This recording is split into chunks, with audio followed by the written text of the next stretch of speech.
It doesn't make sense to have a God where you go and you sing to Him, you adore Him, you listen to His teachings, but when you go to work, none of them make sense. Can you believe that? I mean, that's psychologically a huge problem,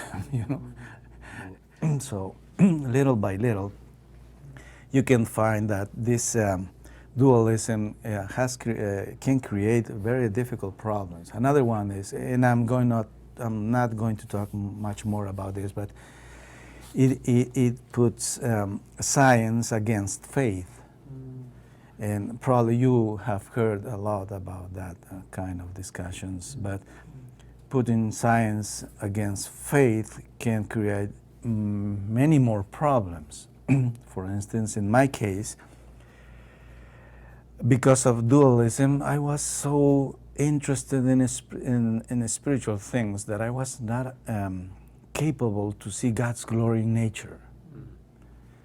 And I believe one of the greatest losses of the Christian faith when people do that, because God is the creator, So we talk about Jesus as my Savior, but we never talk about Jesus as my Creator, And watching creation from this point of view requires you to persuade your mind, because we have underestimated creation so much that we don't see any glorious thing about that. But it is incredible. I mean, I guess people in all times they called it natural theology, And most of the first theologians, they were great in mathematics because they like astronomy, and they were, trying to solve that amazing mystery of stars and planets. And they came up with mathematics and astronomy and lots of science, and they realized that this creation was an amazing work of wonders, from God. So why don't we have that tradition too? Why our children are fail in science? They are not good in medicine or good engineers. They should be, This is the very nature of our faith. And, one by one, that's why people, are more interested in miracles than in certain aspects of creation.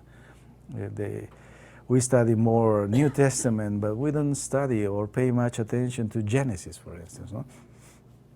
I always complain, why do we teach our children about this nice but childish figures of Noah with lots of little animals packed in a small boat, when Genesis has incredible teachings. Our problem is that because of our dualism, we are blind to them. We need to open our eyes and to start again. And if we do that, we are going to find amazing things, amazing teachings that can lead our lives to glorify God in ways that we never expected, but it doesn't happen, So for most believers, this Greek dualism is a trap. It doesn't allow us to see God's kingdom, It's probably part of that responsibility belongs to this problem. And as I said, if you live in this platform of faith, you will find many problems in life in this. That's just a matter of time, a matter of time. And if we insist to live with this dualism, we don't abandon the Christian faith, but little by little we will get isolated from society, because society is made out of all the natural things that we are trying to leave aside, and little by little we will become strange people, you know, very strange people. I remember I was reading this book of Os Guinness, it's named The Call, and Os Guinness starts with this story that he was driving his car and he stopped in a gas station, and probably was in England or I don't know where, but there was a man who came to serve the gas, the fuel to his car. And they began a conversation, and the conversation extended almost for the whole afternoon. And he said, I had a wonderful conversation with this man.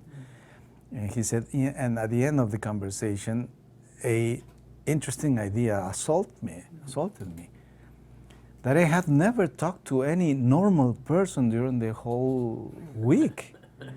I didn't have a normal conversation with someone.